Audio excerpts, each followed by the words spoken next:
गुणातीतो अक्षरं ब्रह्म भगवान् पुरुषोत्तमः जनो जानन्निदं सत्यं मुच्यते भवबन्धनात्। श्री स्वामीनारायण भगवाननी जय। अक्षर पुरुषोत्तम महाराजनी जय। लक्ष्मी नारायण भगवाननी जय। राधा कृष्ण भगवाननी जय। सियावर रामचंद्र भगवाननी जय। उमापति शंकर भगवाननी जय।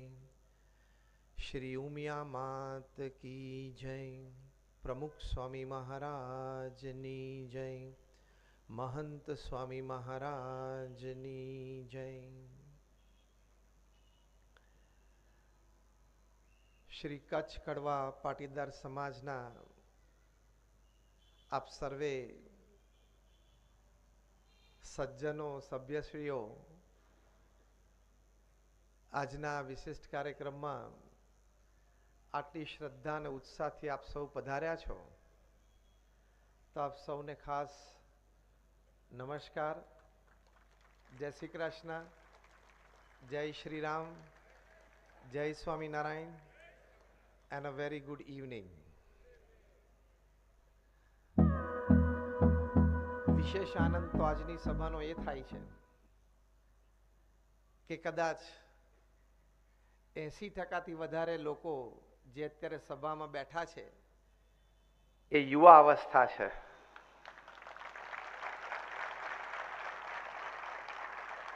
आ युवान अवस्था में आ समयगाळा में अत्यारना जमाना प्रमाणे सत्संग माटे आवी श्रद्धा होवी, सत्संग माटे कदाच आजना दिवसे जे रीतनु वातावरण बार छे एनी वच्चे आ समय अहींया रहेवुं आप सौ खूब अभिनंदन ने पात्र छो। आ तमारा संस्कार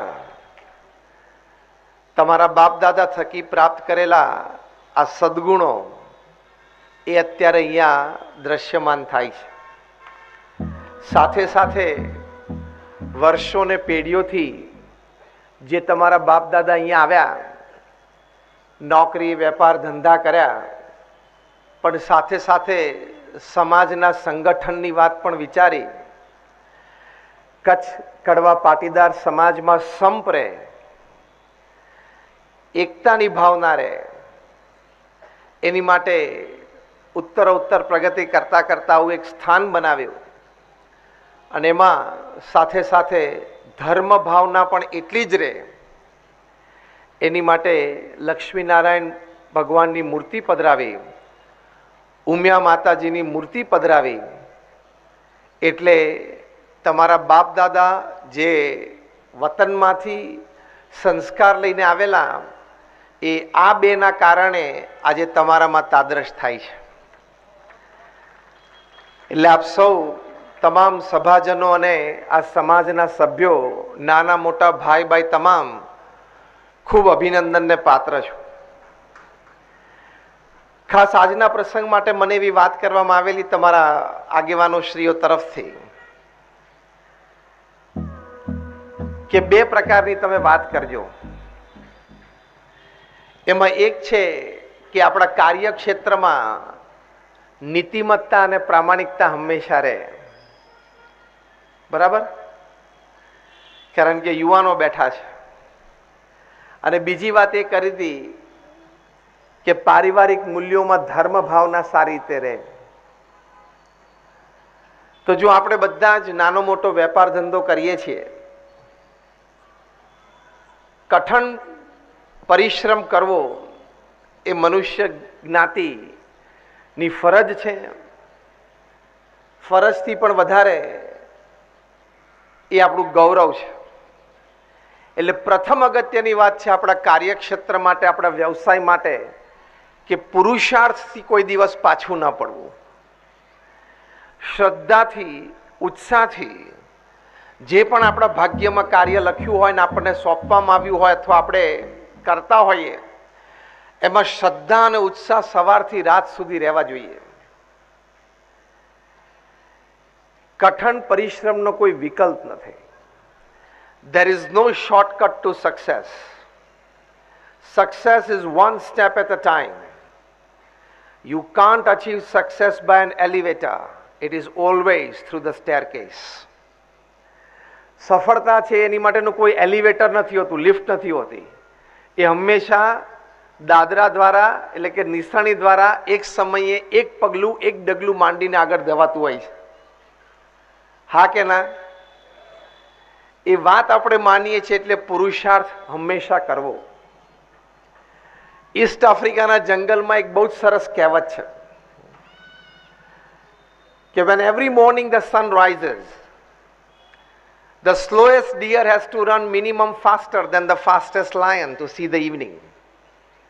કે જે ધીમામાં ધીમું હરણ છે ને એને ઝડપીમાં ઝડપી સિંહ કરતા થોડુંક તો ઝડપી દોડવું પડશે તો એ સાંજ જોશે. And the slowest lion has to run minimum faster than the slowest deer to see the evening.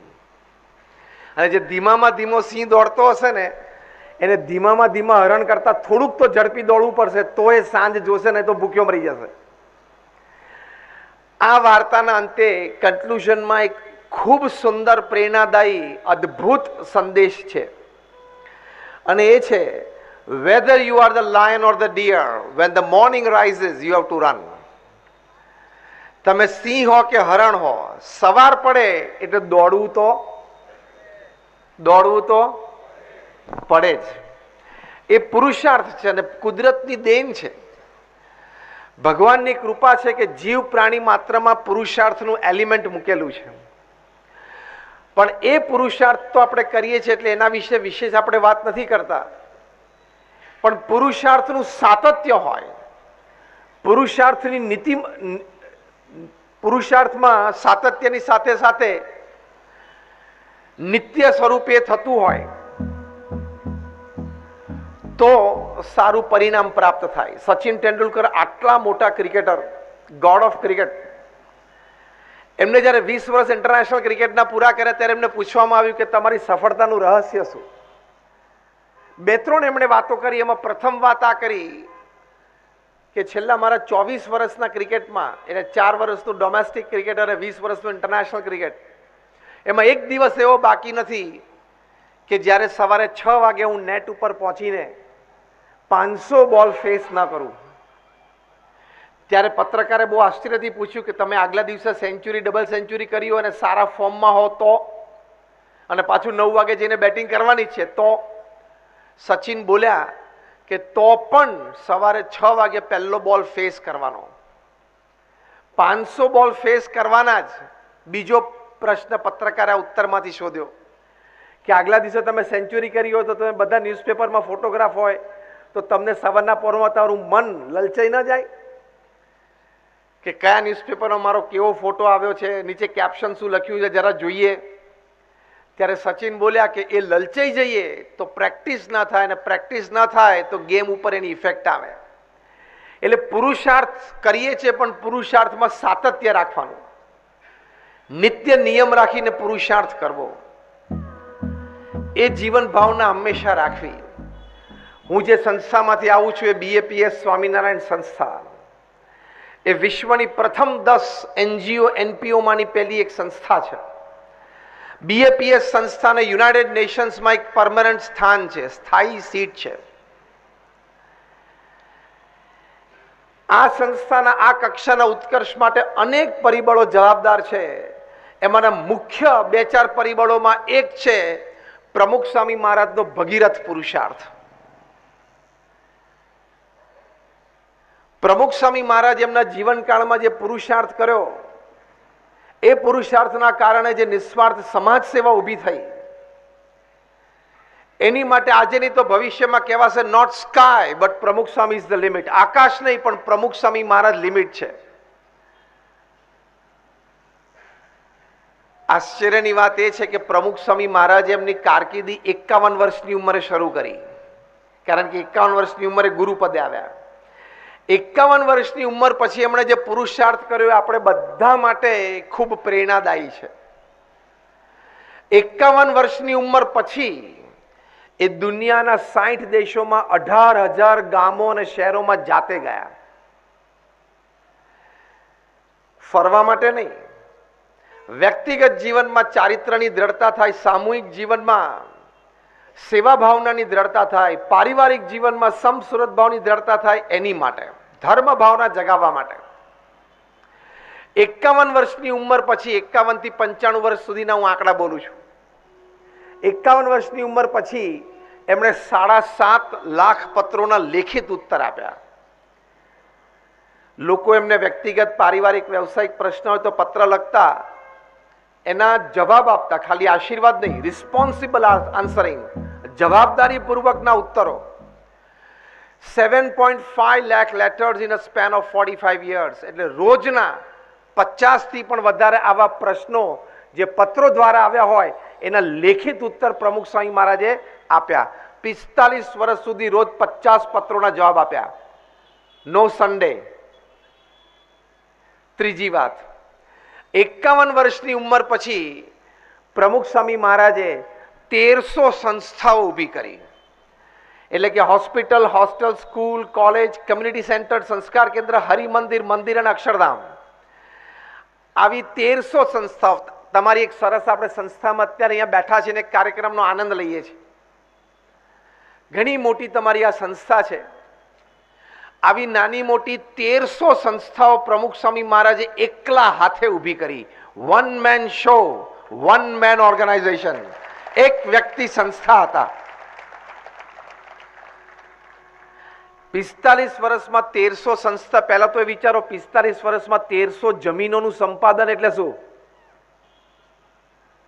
તમારામાંથી જે બિલ્ડિંગ અને કન્સ્ટ્રક્શન લાઈન સાથે જોડાયેલા હશે અથવા રિયલ એસ્ટેટ સાથે જોડાયા હશે એને આ વાતનો અંદાજ જલ્દી આવશે કે 1300 જમીનોનું સંપાદન થવું એટલે શું. અમે એક વખત હૈદરાબાદ ગયેલા, ત્યાં નેશનલ ડેવલપર્સ એન્ડ બિલ્ડર્સની એક મીટ હતી. ત્યાં પ્રવચનની શરૂઆતમાં મેં પહેલો પ્રશ્ન પૂછ્યો. બધા ભારત વર્ષના મોટા બિલ્ડર્સ અને ડેવલપર્સ બેઠા હતા. I asked them the first question, તમારામાંથી 1300 જમીનો ઉપર જેને પગ મૂક્યો હોય ને ખાલી એ આંગળી ઊંચી કરો. એક વ્યક્તિ આંગળી ઊંચી નહોતી કરી. પછી મેં બીજું વાક્ય કહ્યું કે પ્રમુખ સ્વામી મહારાજે 1300 જમીન ઉપર પગ નહીં, 1300 જમીનો સંપાદન કરી, 1300 જમીન ઉપર આવા નાના મોટા ભુવનો બાંધી અને સમાજ સેવાનો આદર્શ પૂરો પાડ્યો છે. એક જમીન સંપાદન થવી, એ જમીન લીગલી લોકલ ગવર્મેન્ટ બોડીઝમાં ક્લિયર થવી, એ જમીન ઉપર શું કરવું છે એનું BAPS ટ્રસ્ટી બોર્ડમાં નક્કી થાય. Hospital, hostel, school, college, architect plan design કરે, પ્લાન્સ લોકલ ગવર્મેન્ટ બોડીઝમાં પાસ થાય. BAPS એક નોન પ્રોફિટ ઓર્ગેનાઇઝેશન છે, NPO છે, એટલે ફંડ્સ ચેરિટી રૂપે સમાજમાંથી રેઝ થવા.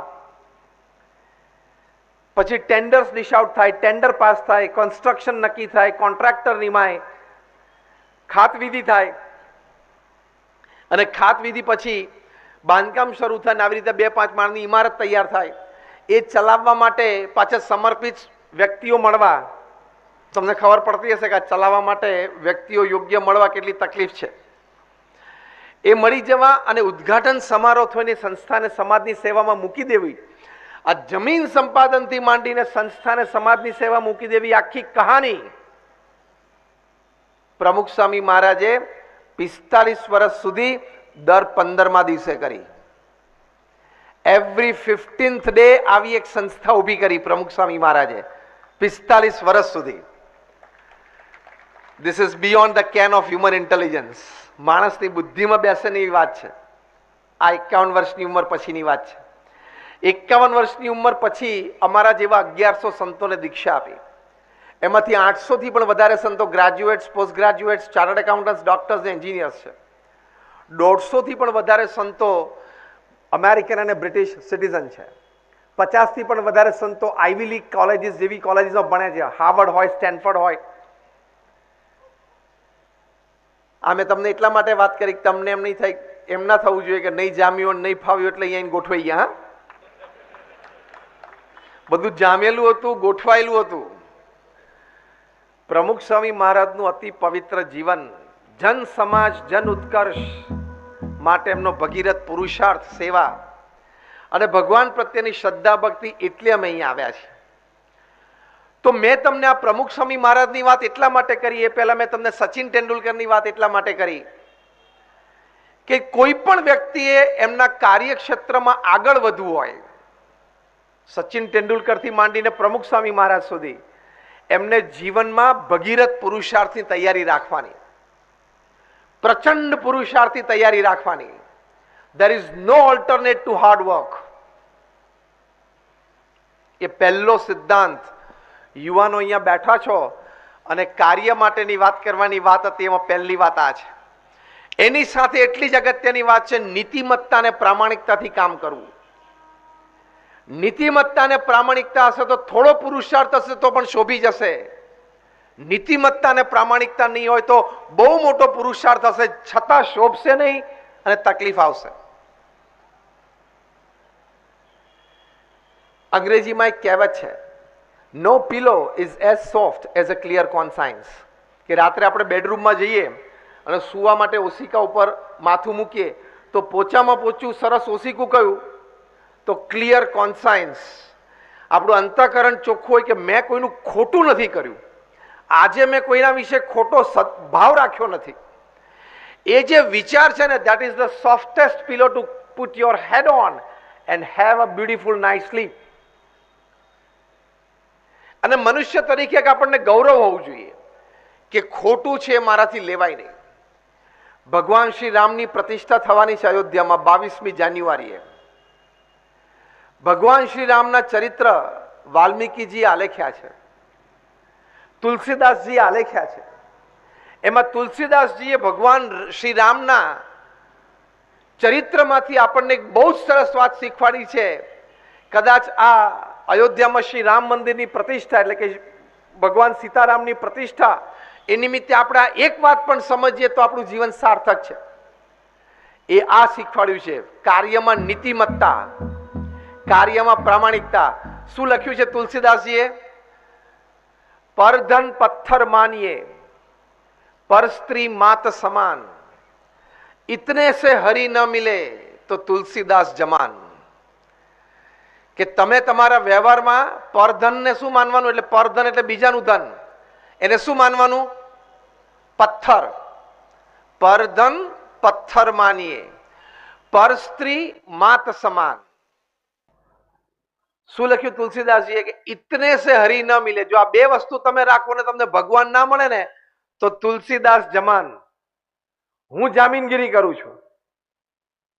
તો આ વાત આપણી પરંપરામાં છે, આ વાત આપણા લોહીમાં છે, જીન્સમાં છે. એટલે તમે જ્યાં પણ કામ ધંધો કરતા હો ત્યાં તમને સ્લીપરી પાથ બહુ દેખાશે. એટલે શું કે આ રસ્તો જો લઈ લઉં તો સહેલો રસ્તો છે, જલ્દી પૈસા મળી જાય એમ છે અને ધંધો વધી જાય એમ છે. અને એ રસ્તે તમે જાવ એટલે થોડા પૈસા મળી જાય ને થોડો ધંધો વધી જાય. પણ યાદ રાખજો એ ડેન્જરસ પાથ છે. તમે એ પાથ ઉપર એટલે કે એ માર્ગ ઉપર પહેલું ડગલું માંડ્યું ને ત્યારથી તમારું જોખમ શરૂ થઈ ગયું છે. તમારું, તમારા પરિવારનું, તમારી પ્રતિષ્ઠાનું, તમારી નામનાનું, તમારા ધંધાનું, તમારા લોક વ્યવહારનું, તમારા સામાજિક સંબંધોનું બધાનું પતન પહેલું ખોટું ડગલું તમે લીધું ત્યારે શરૂ થઈ ગયું છે. પછી કોકને પતન 2-5 વર્ષે આવે, કોકને 10-15 વર્ષે આવશે, 40-50 વર્ષે પણ આવે છે.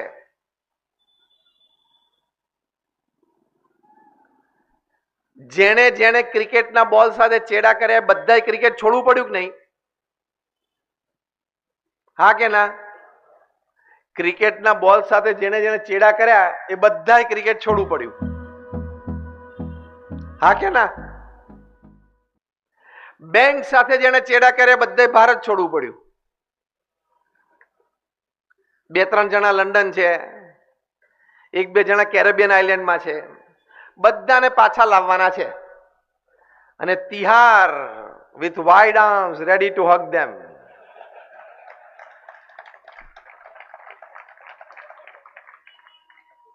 પ્રમુખ સ્વામી મહારાજ એક વાક્ય બહુ જ સરસ બોલતા, એમના અનુભવ પરથી અને શાનપણ પરથી. હું એ શબ્દ છે એમને કોટ કરું છું.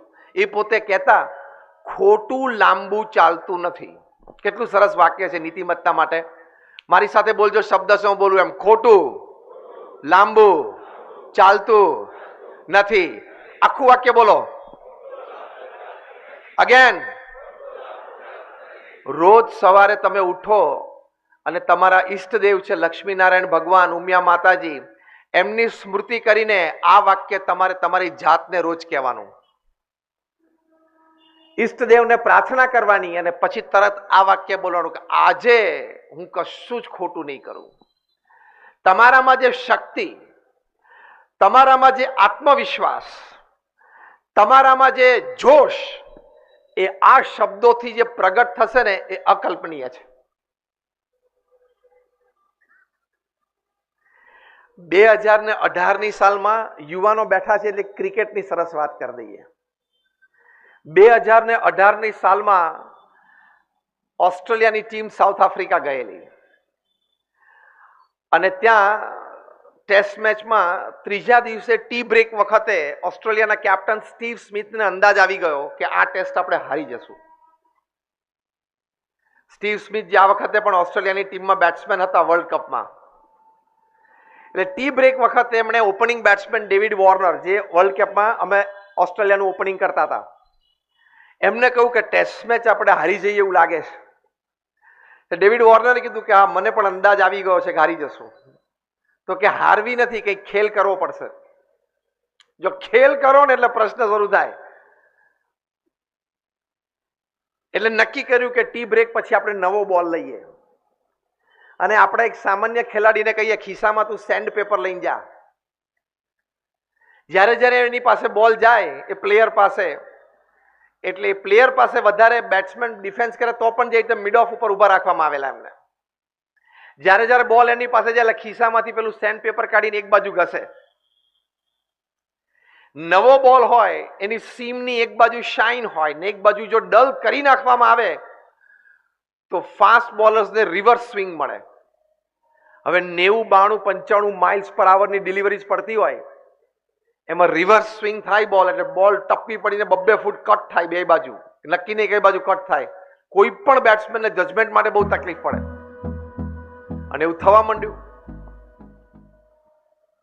એકવાર એમની પાસે બોલ આવીને આમ સેન્ડ પેપર ઘસ્યો, આમ સરસ રીતે હાથની અંદર આટલો સેન્ડ પેપર છુપાવી અને પછી આમ કરતા કરતા આમ ઘસતા ઘસતા પાછો બોલ ચાલતા ચાલતા બોલરને આપવા જાય, કારણ કે મિડ ઓફ પરથી ચાલતા ચાલતા બોલરના રનઅપ સુધી જઈ શકાય. સીસીટીવી કેમેરામાં પકડાઈ ગયું. સમથિંગ ફિશી, આ કંઈક ઘસતો હોય એવું લાગે છે બોલ સાથે. રીપ્લે થયો સ્ટુડિયોમાં, વિડીયો રૂમમાં, સેન્ડ પેપર ઘસે છે. બાર બોલાવો, એ પ્લેયરનું નામ હતું કેમેરુન બેનક્રોફ્ટ, એને બાલ બોલાવવામાં આવ્યો. બોલ સાથે શું ઘસતો હતો? એટલે આપણે જેમ ખોટું કરતા પકડાઈ જઈએ તો પેલું શું કે ના એવું કઈ નહોતું, મારે મને ખબર નથી એમ. એટલે એને એવું કર્યું, મને કઈ ખબર નથી કે what is in your pocket, તારા ખિસ્સામાં શું છે બહાર કાઢ. આ લોકોએ વિડીયો અને ફોટોગ્રાફી ચાલુ રાખેલી, ખિસ્સામાંથી બહાર કાઢ્યું એટલે સેન્ડ પેપર હતું. સેન્ડ પેપર એના હાથમાં હતું, એ પણ વિડીયો ઉતરી ગઈ. તરત એને બહાર બોલાવી લીધો અને ઇન્કવાયરી ચાલુ કરી.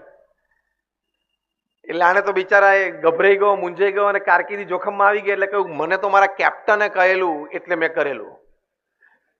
બોલાવો સ્ટીવ સ્મિથને બહાર. સ્ટીવ સ્મિથની ઇન્કવાયરી કરી તો સ્ટીવ સ્મિથ કે મને એવો વિચાર આવેલો પણ એકચ્યુઅલી એક્ઝિક્યુશન ડેવિડ વોર્નરે કર્યું છે, ચલો એને બહાર બોલાવો. ખોટું લાંબુ ચાલતું નથી, એ સિદ્ધાંત પ્રમુખ સ્વામી મહારાજ એમના જીવનમાંથી બોલ્યા છે. ત્રણેયની ઇન્કવાયરી થઈને તાત્કાલિક સાઉથ આફ્રિકા ક્રિકેટ બોર્ડે ઓસ્ટ્રેલિયા ક્રિકેટ બોર્ડને ફોન કર્યો કે આવા મોટા કૌભાંડમાં તમારા મોટા 3 ખેલાડી આવી ગયો છે, તાત્કાલિક આવો. ઓસ્ટ્રેલિયાના પ્રાઇમ મિનિસ્ટરને જાણ કરવામાં આવી, કારણ કે આવી મોટી ઘટના દેશમાં બની જાય એટલે પ્રાઇમ મિનિસ્ટરને તાત્કાલિક જણાવવામાં આવે. પ્રાઇમ મિનિસ્ટર પોતે ક્રિકેટ ફેર એટલે ઓસ્ટ્રેલિયા ક્રિકેટ બોર્ડના ઓફિશિયલ્સને કીધું કે કોઈ મણા રાખતા નહીં, ઇન્વેસ્ટિગેશન ફૂલ કરજો અને જેનો દોષ હોય એને દોષિત ઠેરાવીને સજા કરવાની છે. સાઉથ આફ્રિકા આવ્યા, રાતોરાત ઇન્કવાયરી કરીને ત્રણેય કબૂલાત કરી. ત્યાં ને ત્યાં ત્રણેયને એટલે કે સ્ટીવ સ્મિથ અને ડેવિડ વોર્નરને 1 વર્ષનો બેન આવ્યો. કેમેરુન બેનક્રોફ્ટ તો બિચારો કે હું તો પ્લેયર છું, મને તો મારો કેપ્ટન કે મારે બધું કરવું પડે, તોય 9 મહિનાનો બેન આવ્યો એની ઉપર. ત્રણેયને ચાલુ ટેસ્ટે ઉપાડીને ઓસ્ટ્રેલિયા લઈ ગયા, બાકીની અડધી ટેસ્ટ પૂરી પણ થવા ના દીધી. ઓસ્ટ્રેલિયા એ ટેસ્ટ મેચ 8 ખેલાડી સાથે જ રમી શક્યું અને 450 રનથી હાર્યું. બધાનું જીગર તૂટી ગયેલું. એના પછીની ટેસ્ટ લગભગ 350 રનથી હાર્યું.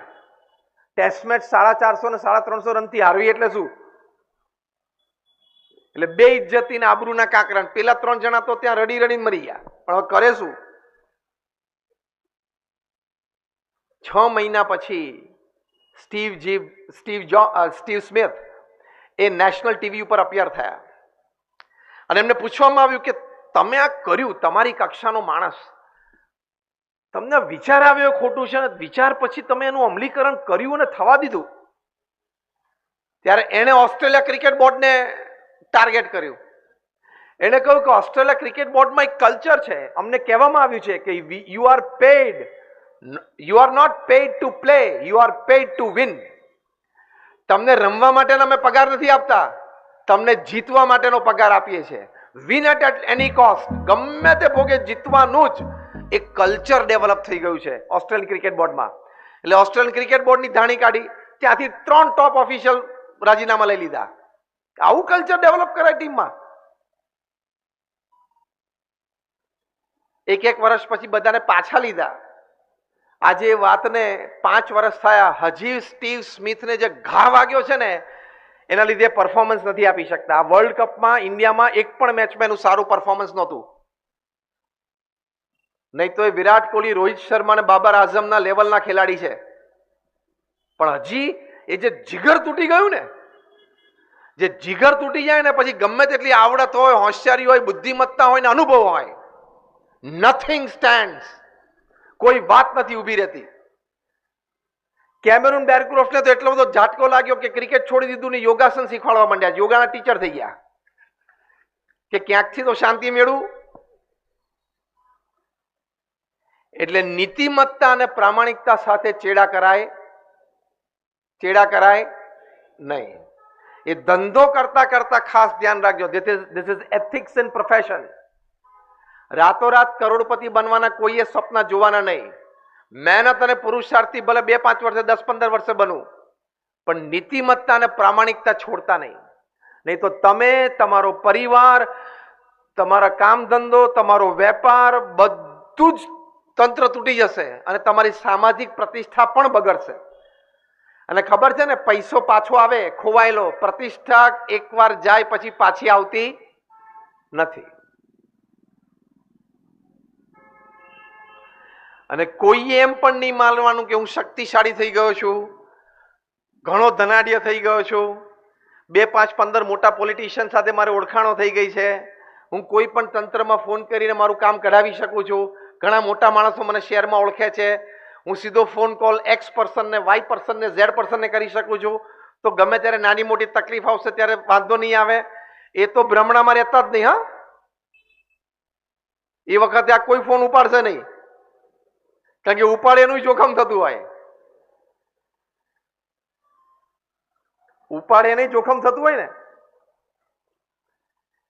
તમે ઇલેક્ટ્રિક એન્જિનિયર થયા હોય, જુનિયર એન્જિનિયરથી તમારી કારકિર્દી તમે શરૂ કરી હોય, સિનિયર એન્જિનિયર બનો, એક્ઝિક્યુટિવ એન્જિનિયર બનો, કદાચ અહીંયા ઇલેક્ટ્રિસિટી બોર્ડના તમે ચેરમેન પણ થાવ સમગ્ર છત્તીસગઢ જિલ્લાના,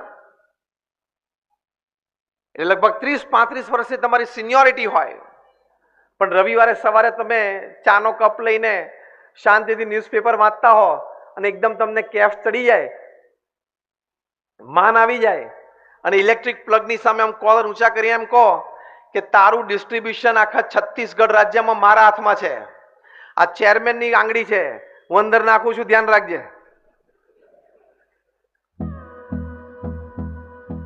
છત્તીસગઢ ઇલેક્ટ્રિસિટી બોર્ડના ચેરમેન પણ 35 વર્ષની ઇલેક્ટ્રિસિટીના ડિસ્ટ્રીબ્યુશન પછી પ્લગમાં આંગળી નાખે તો શું થાય? આટલા અનુભવ અને તાકાત પછી પણ તમારે નીતિમત્તા અને પ્રામાણિકતા સાથે ખેલવાડ કરી શકાય નહીં. કેમ? Electricity doesn't know your post, position and power. ઇલેક્ટ્રિસિટીને તમારી સત્તા, તમારી ખ્યાતિ કે તમારા ધન એની ખબર નથી. ઇલેક્ટ્રિસિટી ફક્ત તમારા હાડ માસને ઓળખે છે. એમ નીતિમત્તા અને પ્રામાણિકતા, એથિક્સ ફક્ત તમારા હાડ માસને ઓળખે છે, તમારી સત્તા, તમારા વૈભવ ને તમારા ધનને નથી ઓળખતી. એ યાદ રાખજો.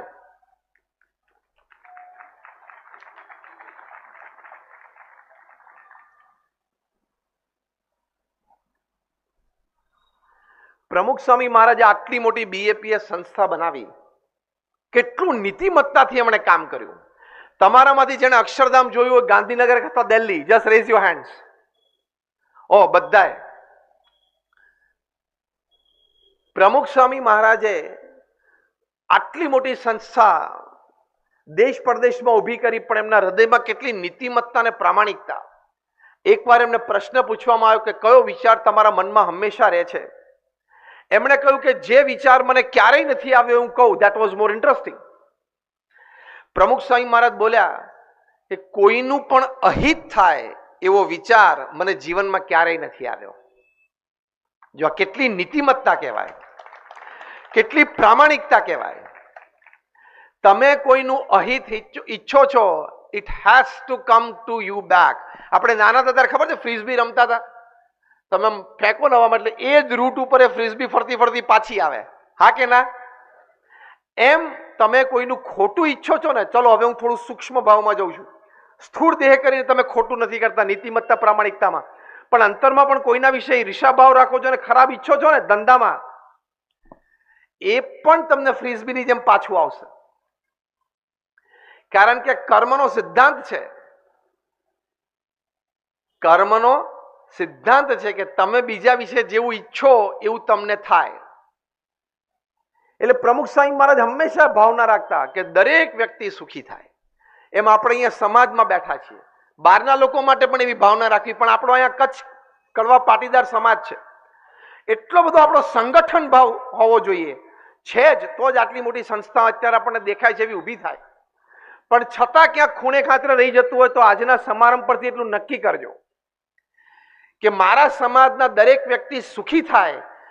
જ્યારે જ્યારે તમે અહીંયા લક્ષ્મીનારાયણ ભગવાનના દર્શન માટે, ઉમિયા માતાના દર્શન માટે આવો ત્યારે એવી પ્રાર્થના કરજો કે મારા સમાજનો દરેક વ્યક્તિને, દરેક પરિવાર ખૂબ સુખી થાય. એ તમારી જે ભાવના છે એના સ્પંદનો ફરશે, એનું એક એનર્જી લેવલ ઊભું થશે, એની એક પોઝિટિવિટી તમારા સમાજમાં ઊભી થશે. આ બધું બોલું છું ને, ઇટ ઇઝ સાયન્ટિફિકલી પ્રૂવડ. એ વિષય જુદો છે એટલે હું એ વિષયમાં પ્રવેશ કરતો નથી, પણ આવી સદભાવનાથી એક એનર્જી લેવલ, એક પોઝિટિવિટી ઊભી થતી હોય છે, જેને લઈને દરેકને એની અનુભૂતિ થતી હોય છે. અને આમે આપણે કોકનું ખરાબ ઈચ્છીએ એમાંથી એનું તો થઈ જવાનું નથી, હા કે ના? કોકનું ખરાબ ઈચ્છીએ એમાં એનું ખરાબ થાય છે તો અત્યારે બધા ગરીબ હોત ને. તો ખોટું આપણે આપણી માનસિક શક્તિ વેડફીએ, આપણી વૃત્તિઓ બગાડીએ એનો કોઈ અર્થ જ નથી. દરેક પ્રત્યે આવો સદભાવ રાખવો એ એથિક્સ એન્ડ પ્રોફેશન છે. તમે તમારા વેપાર ધંધામાં પણ કોકનું લેગ પુલિંગ કર્યું, કોકના વિશે ખોટી ફરિયાદો કરી, કોકનો પગ ખેંચવાનો પ્રયત્ન કરો, એ આજે નહીં તો કાલે, અને કાલે નહીં તો પરમ દિવસે તમારે ભોગવવું જ પડશે. કોક તમારું કરશે. તમને એમ થાય કે અત્યારે હું ફાવી ગયો, મેં એની પ્રગતિ રોકી લીધી, એના વિશે ખોટી વાત મેં મારા માલિકને, બોસને કરી, એની નોકરી ગઈ, પણ એ ખુશ થવાનું નથી. 2-4 વર્ષે સેમ વસ્તુ તારી સાથે થવાની છે. એ બહાર આવશે ને આવશે જ. પ્રમુખ સ્વામી મહારાજ એક ગામથી દ્રષ્ટાંતથી આ વાત બહુ સરસ સમજાવતા. આપણે બધા વતનમાં ગામડામાંથી આવે છે એટલે ગામથી દ્રષ્ટાંત બહુ સરસ સમજાવતા પ્રમુખ સ્વામી મહારાજ. જ્યારે એથિક્સ ઇન પ્રોફેશનની વાત આવતી, પ્રમુખ સ્વામી મહારાજ કહેતા કે ગામડામાં કોઈ વ્યક્તિ કૂવામાં જઈને ડૂબકી મારે સ્નાન કરવા માટે, અને નીચે જઈને જો સંડાસ કરે ને તો એ ઉપર આવે પહેલા એનું પોત પ્રકાશી જાય કે નીચે જઈને કર્યું છે શું. આ બહુ સામાન્ય ગામથી દ્રષ્ટાંતથી પણ બહુ સચોટ આનો સંદેશ છે કે અંધારામાં પણ આપણે કંઈક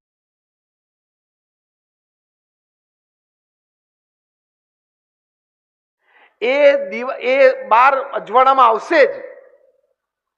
માટે સમાજના ડરથી અને ભગવાનના ડરથી પણ આપણે ખોટું કરવું નહીં. અને જ્યારે તમે નીતિમત્તાથી કામ કરો ત્યારે તમારી પ્રતિષ્ઠા કેવી વધે, તમે પ્રામાણિકતાથી કામ કરો ત્યારે તમારી પ્રતિષ્ઠા કેવી વધે. રતન ટાટા વિશે તમે નામ સાંભળ્યું, બધાએ સાંભળ્યું જ હોય, અને ના સાંભળ્યું હોય ભારતમાં રહીને તો એ ભારતીય રહેવાનો એનો અધિકાર નથી. 2008ની સાલમાં તાજ ઉપર આતંકવાદી હુમલો થયો. એ હુમલો થયા પછી રતન ટાટાએ જે પોતાના કર્મચારીઓ માટે કર્યું, કર્મચારીઓ જે મૃત્યુ પામેલા એના પરિવારજનો માટે કર્યું, જે ઇન્જર્ડ લોકો માટે જે એમણે કર્યું, તાજ હોટલની બહાર ફૂટપાથ ઉપર રોડ ક્રોસ કરીને સામેના ફૂટપાથ ઉપર કોઈ વ્યક્તિને બુલેટ વાગી હોય અને ઇન્જરી થઈ હોય એની માટે જે કર્યું, આખી દુનિયાની કોર્પોરેટ હસ્તીઓ એમને રતન ટાટા સામે મસ્તક ઝુકાવી દીધું. રતન ટાટાએ ત્યાં જે મૃત્યુ પામેલા એટલે કે કર્મચારીઓ એના દરેકની અગ્નિ સંસ્કારની વિધિમાં પોતે હાજર રહ્યા. એટલે આ હુમલા પછી 72 કલાકમાં રતન ટાટાએ લગભગ 30 થી 40 અગ્નિ સંસ્કાર જાતે અટેન્ડ કર્યા. એક હમદર્દી, એક લાગણી. આ બાજુ એમણે એમના ઓફિસને ઓર્ડર કરેલો કે આ તમામ જે મૃત્યુ પામ્યા છે એના ફેમિલી જ્યાં પણ હોય ભારતમાં તાત્કાલિક એને બોમ્બે લાવો. ફ્લાઇટની વ્યવસ્થા ત્યાંથી હોય તો ફ્લાઇટની વ્યવસ્થા કરો, ફ્લાઇટની વ્યવસ્થા ના હોય તો ચાર્ટર ફ્લાઇટ ગોઠવો, પણ એમના અગ્નિ સંસ્કારમાં બધા હાજર રહેવા જોઈએ. એમના સંબંધીજનો એટલે કે મૃતકના સંબંધીજનો જે આવે એને ટાટા હોટલ્સમાં, 5 સ્ટાર હોટલ્સમાં એ લોકોને 5 દિવસ, 7 દિવસ, 10 દિવસ રહેવું હોય તો ફ્રી બધી જ વ્યવસ્થા. જે મૃતકો છે એમના પરિવાર માટે બહુ જ મોટી રકમ એમણે નક્કી કરી કે દરેક પરિવારને આટલી મળવી જોઈએ. પછી નક્કી કર્યું કે મૃતકો છે એના પરિવારજનમાંથી એક વ્યક્તિને તાત્કાલિક ટાટા કંપનીમાં કોઈ પણ જગ્યાએ નોકરી આપવી. ચોથું નક્કી કર્યું, એ તો અદ્ભુત નક્કી કર્યું જેના લીધે આખું કોર્પોરેટ વર્લ્ડ ઝૂકી ગયું કે મારા પ્રિમાઇસીસમાં જે મારો કર્મચારી મર્યો છે આતંકવાદી હુમલામાં, એનો જે છેલ્લો પગાર હતો એ એમના પત્ની જીવે ત્યાં સુધી જીવનકાળ દરમિયાન એના પત્નીના બેંક એકાઉન્ટમાં જમા થવો જોઈએ. શું નીતિમત્તા છે માણસની. ચોથી વાત એમણે નક્કી કરી કે જે ઇન્જર્ડ છે એટલે કે જેને કંઈક ગોળી વાગી છે, ઘસારો આવ્યો છે, પગમાં ગોળી વાગ્યો, ઇન્જર્ડ છે, એની માટે સુપર સ્પેશિયાલિટી ઓપરેશન્સ એટલે બધી મોટી સર્જરીઝ કરવી પડે, બધો જ ખર્ચો ટાટા ટ્રસ્ટ તરફથી જશે.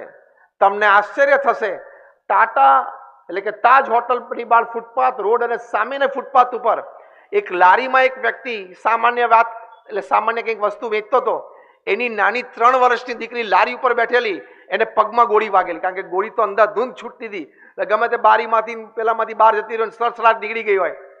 એક 3 વર્ષની નાની દીકરીને પગમાં ગોળી વાગેલી અને આઈ થિંક હું જો ભૂલતો હોઉં તો 2 થી 3 ગોળીઓ વાગેલી. તેમને તાત્કાલિક હોસ્પિટલમાં તો ખસેડાય.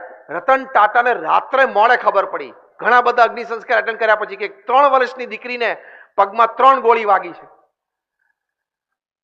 તો ઘરે પહોંચતા હતા અને જમવાનું બાકી હતું. 72 વર્ષની એમની ઉંમર હતી. હા, એને કીધું કે મારે જમવું નથી, મારે દીકરીને જોવા જવું છે. અને ત્યાં હોસ્પિટલે પહોંચ્યા અને ડોક્ટર સાથે રતન ટાટાએ પોતે વાત કરી. ડોક્ટરે કીધું કે ઓપરેશન તો અમે કરીએ છીએ પણ બહુ જ રિસ્કી છે, કારણ કે દીકરી બહુ નાની છે, 3 જ વર્ષની ઉંમર છે બાળકની, અને લોહી ઘણું વહી ગયું છે, આઈસીયુમાં છે અત્યારે. રતન ટાટા કે તમે કેટલી સારવાર એને કરી શકો, પછી આપણે કદાચ એને પરદેશ લઈ જવા હોય તો પરદેશ આપણે ટ્રીટમેન્ટ કરાવીએ. તો બધાના સજેશન ને ડોક્ટર ઓપિનિયન પછી નક્કી થયું કે આમને પરદેશ લઈ જવા પડશે. રતન ટાટાએ પોતાના ચાર્ટર્ડ ફ્લાઇટમાં 3 વર્ષની દીકરી અને ડોક્ટરની ટીમને ઇંગ્લેન્ડ મોકલ્યા અને લગભગ 40 લાખ રૂપિયાનો ખર્ચો એ દીકરીના ઓપરેશન પાછળ ખર્ચ્યો અને એનું જીવન બચાવ્યું. ટાટા સન્સની બોર્ડ મીટિંગમાં રતન ટાટા બોલ્યા કે આ તાજને ફરી વખત બેઠી કરવામાં કદાચ આપણે 200-400 કરોડનો ખર્ચો કરીએ તો અહીંયા જે લોકોએ શ્રદ્ધાથી કર્મચારી તરીકે આપણું શોભાવ્યું છે વર્ષોથી, એનું જીવન, એના પરિવારનું જીવન બેઠું કરવામાં 200-400 કરોડ ખર્ચવા પડે તો યથાર્થ છે. કેવી નીતિમત્તા, કેવી પ્રામાણિકતા. તો એવી નીતિમત્તા અને પ્રામાણિકતા કદાચ આપણે તો એવો કોઈ પ્રસંગ બનતો નથી, બનવાનો નથી, પણ આપણા કર્મચારીઓ સાથે આપણે કેવો વ્યવહાર કરવો જોઈએ, બોલવું, ચાલવું, ઉઠવું, બેસવું, આપણે એક પરિવારજન તરીકે એમને માનવા જોઈએ. તમારામાંથી પણ ઘણા બધાના વેપાર ધંધા એવા હશે, અમે પણ ઘણા જોયા છે કે જ્યાં ઘણા કર્મચારીઓ 20, 25, 30, 40 વર્ષથી એક જ જગ્યાએ કામ કરતા હોય. અરે અમે તો એવા જોયા છે પરિવાર જ્યાં 2-2, 3-3 પેઢી કર્મચારીઓની એક જ કંપનીમાં ચાલુ હોય. તો your office is your second family. ખબર પડી? તમારું જે વ્યવસાયની જગ્યા છે એ તમારો બીજો પરિવાર છે, એમ તમારે સમજવાનું. તો તમને ઘરમાં જેટલો તમારા પ્રથમ પરિવાર સાથે આનંદ આવે એટલો જ આનંદ તમને તમારા ઓફિસમાં તમારા કર્મચારીઓ જે તમારો બીજો પરિવાર છે એની સાથે તમને આનંદ આવે. ભગવાન સ્વામિનારાયણ એક વાત શિક્ષાપત્રીમાં લખી છે કે તમારા કર્મચારીને તમે જેટલું આપવાનું નક્કી કર્યું હોય મહેનતાણું એટલું જરૂર આપવું, પણ એનાથી ઓછું ના આપવું. સાચું કે ખોટું? તો એ નીતિમત્તા કહેવાય. તો એક આ વ્યવસાયની દ્રષ્ટિએ નીતિમત્તા અને પ્રામાણિકતાની વાત છે. જેને નથી સાચવ્યા એને તકલીફ પડી છે, ઉપાધિ આવી છે અને પ્રતિષ્ઠા ગુમાવી છે. અને જેમણે સાચવ્યા છે એમની પ્રતિષ્ઠા ખૂબ વધી છે. જો આજે રતન ટાટા તો ખૂબ મોટી ઉંમરના છે, હવે તો એટલા એક્ટિવ પણ ઓફિસમાં નથી રહી શકતા, ચેરમેન એમરેટસ છે, પણ આજે આપણે અત્યારે રાત્રે 9:30 વાગે આટલા પ્રેમથી એમને યાદ કર્યા. આ કમાણી છે ને એમના જીવનની, આ પ્રતિષ્ઠા કહેવાય. તો આવા પ્રમુખ સ્વામી મહારાજ કે રતન ટાટા જેવા આવા પ્રતિષ્ઠિત લબ્ધ પ્રતિષ્ઠિત વ્યક્તિઓના જીવનમાં કેવી નીતિમત્તા અને પ્રામાણિકતા છે એની પરથી આપણે બધાએ ઘણું બધું શીખવાનું. જે બીજી વાત મને કરવામાં આવેલી તમારા સમાજના આગેવાનો તરફથી કે પારિવારિક મૂલ્યોમાં ધર્મ ભાવનાની વાત, એ ખાસ તમે કરજો. આપણે બધા પરિવારમાં સાથે રહીએ છીએ, માતા પિતા હોય, સંતાનો હોય, વૃદ્ધ મા બાપ પણ હોય, બીજા 1-2 કોઈ વડીલ હોય ઘરમાં, અથવા આપણા કોઈ ગામથી આપણા ભાણિયા ભત્રીજા ભાણી ભત્રીજી આપણે ત્યાં રહેતા હોય, ભણવા કરવા આવ્યા હોય. પરિવારમાં હંમેશા સંપ સુરત ભાવ ને એકતા એ ટકી રહે એવી રીતે જ વિચારવું, બોલવું, અભિગમ રાખવો અને વર્તવું, આ પારિવારિક મૂલ્ય માટે પહેલો મોટો મુદ્દો છે કે સંપ સુરતભાવ અને એકતા જળવાઈ રહે. તમે લોકો પેલું સૂર્યમુખીનું પુષ્પ જોયું હશે, જોયું છે સૂર્યમુખીનું પુષ્પ? એ સૂર્યમુખી એટલે કે પુષ્પનું મુખ કઈ તરફ હોય? સૂર્ય તરફ હોય ને. એ બધાએ જોયું છે ને? હવે હું પ્રશ્ન પૂછું છું, જ્યારે સૂર્ય ઉઘાડો ના હોય એટલે કે વાદળાથી ઢંકાયેલો હોય અને વાદળછાયું વાતાવરણ હોય, અથવા તો ચોમાસાનો સમય હોય જરા ઘનઘોર વાદળ હોય એટલે કે આમ ડાર્ક ક્લાઉડ્સ હોય, એ વખતે કોઈ સૂર્યમુખીને જોયું હોય આંગળી ઊંચી કરો. જો કોઈ આંગળી ઊંચી નથી કરતું, તમે જોયું છે? હા બોલો. હા, એટલે સૂર્ય તરફ ના હોય એટલું બરોબર છે, પણ તમે જે કહો છો નીચે પણ ના હોય, તમે જોજો બરોબર.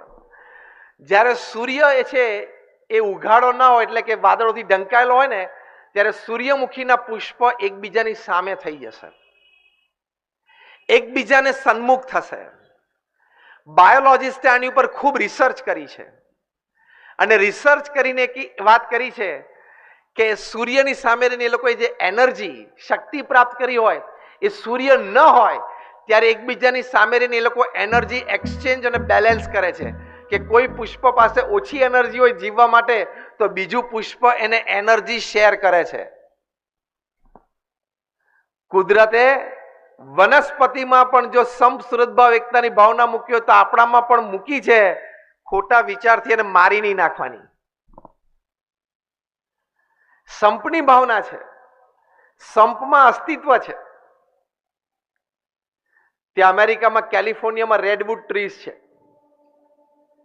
એટલે કે લાલ એનું થડ હોય, 150, 250, 200, 100, 200, 250 ફૂટ સુધી પણ ઊંચા જાય. અને કહેવાય છે કે લગભગ 2 થી 3 હજાર વર્ષ જૂના વૃક્ષો છે. અને થડ એટલા પહોળા હોય તે આપણે 4-5 માણસ આમ પોળા હાથ કરીને સાંકળ કરીએ તો પણ બથવા ના લઈ શકીએ. એક થડ તો એવડું મોટું છે એમાંથી આખો મોટરવે કાઢ્યો છે, ગાડીઓ જાય છે. કેલિફોર્નિયા છે સેસ્મિક ઝોન છે, એટલે કે ત્યાં અર્થ અર્થક્વેક પ્રોન ઝોન એટલે ત્યાં ભૂકંપો આવે, નાના મોટા ઝાટકા આવે. પાછું પેસિફિક મહાસાગર બાજુમાં છે, ત્યાંથી તેજ રફતારથી બધી વિન્ડ્સ પવન પણ આવતો હોય. એટલે વૈજ્ઞાનિકોને એમ થયું કે 2-3 હજાર વર્ષથી ઊભા છે, કારણ કે એનું પેલું છાલ છોલીને લેબોરેટરીમાં પ્રયોગ કરે એટલે કેટલા વર્ષ જૂનું છે વૃક્ષ ખબર પડી જાય. તો કે મૂળિયા બહુ ઊંડા હોય, કારણ કે આ ઇમારત અત્યારે તમારી 3-4 માળની છે, હવે 15 માળની ઇમારત કરવી હોય તો એટલે ફાઉન્ડેશન નીચે જોઈએ ને, ઊંડા જોઈએ ને, સ્ટ્રોંગ. તો 200-250 ફૂટ ઊંચા વૃક્ષ, આટલા મોટા થડ, આટલા હેવી, તો એના પાયા એટલે કે એના મૂળિયા કેટલા ઊંડા જોઈએ. સંશોધન થયું તો ખબર પડી કે એના મૂળિયા છે એ ફક્ત 8 થી 12 ફૂટ જ ઊંડા છે. મેક્સિમમ કદાચ 10 થી 12 ફૂટ હોય, અમુક તો 5-7 ફૂટ જ છે. એટલે બહુ આશ્ચર્ય લાગ્યું કે 200 માળ એટલે 20 માળની ઇમારતના પાયા ફક્ત 6 ફૂટ ઊંડા હોય. પછી સંશોધન કર્યું કે તોયા પડતા નથી. પછી બરોબર ખોદકામ કરીને જોયું ત્યારે ખબર પડી કે કોઈ પણ વૃક્ષનું 1 કે 2 ફૂટ સુધીનું મૂળિયું અંદર જાય પછી અંદર જઈને એકબીજા મૂળિયા એકબીજા સાથે આમ એન્ટેંગલ થઈ જાય છે, અને એકબીજાને પાણી અને મિનરલ્સ એ શેર કરે છે. આ એક જ એવું વૃક્ષ છે જેના મૂળિયા સંપીને રહે છે. બાકી જેમ આપણે બધા દિવસ દરમિયાન જમીન ઉપર સંસાધન માટે ઝઘડીએ છીએ ને, એમ વૃક્ષોના મૂળિયા પણ જમીન નીચે પાણી માટે ઝઘડતા જ હોય છે, બથંબથ આવી જતા હોય છે. એ જીવંત અસ્તિત્વ છે, જે સાયન્ટિફિકલી હકીકત વાત છે. પણ આ રેડવુડ ટ્રીઝના મૂળિયા છે ને એન્ટેંગલ થઈ જાય એકબીજા સાથે. આમાં તમને 2 ફૂટ પછી ખબર ના પડે કે આ ઝાડનું મૂળિયું છે કે આ ઝાડનું મૂળિયું છે, અને એકબીજા સાથે પાણી અને મિનરલ્સ શેર કરે છે. એટલે નીચેથી એટલા બધા એકબીજા સાથે ટાઈટ સંકળાયેલા છે અંદર, તો ઉપર આટલા ઊંચા જાય છે, આટલા પહોળા છે. અર્થક્વેક એટલે ભૂકંપ, નાના મોટા ઝાટકા આવતા હોય, આટલા સ્ટ્રોંગ કરન્ટ્સ આવતા હોય પેસિફિકમાંથી, તો પણ એક પણ ઝાડ પડ્યું નથી. આપણે પણ પરિવારમાં, આપણા એક્સટેન્ડેડ પરિવારમાં દરેક માટે આવો સદભાવ રાખીને એકબીજાને મદદરૂપ થવાની ભાવના રાખીએ તો પરિવારમાં દરેક વ્યક્તિ સુખી થાય. આપણે માનીએ છીએ કે મારે પણ જીવનમાં કોઈક ક્ષણે મદદની જરૂર પડશે. જે માનતા હોય આંગળી ઊંચી કરો. બધા આપણે માનીએ છીએ કે મારે પણ જીવનમાં કોઈક ક્ષણે કોકની મદદની જરૂર પડશે. હા કે ના? એ વિચાર રાખીને પણ તમારે કદાચ સંપની ભાવના દ્રઢ કરવી જોઈએ કે અત્યારનું કોકને મદદરૂપ થઈશ તો મારે જ્યારે જરૂર પડશે ત્યારે કોક મદદરૂપ થશે. આ પારિવારિક ભાવના છે. સંપ સુરત ભાવને એકતા. અમારા ગુરુહરિ છે મહંત સ્વામી મહારાજ, જે અત્યારે 91 વર્ષની ઉંમરે આ BAPS સંસ્થાના આધ્યાત્મિક વડા અને વહીવટી વડા છે.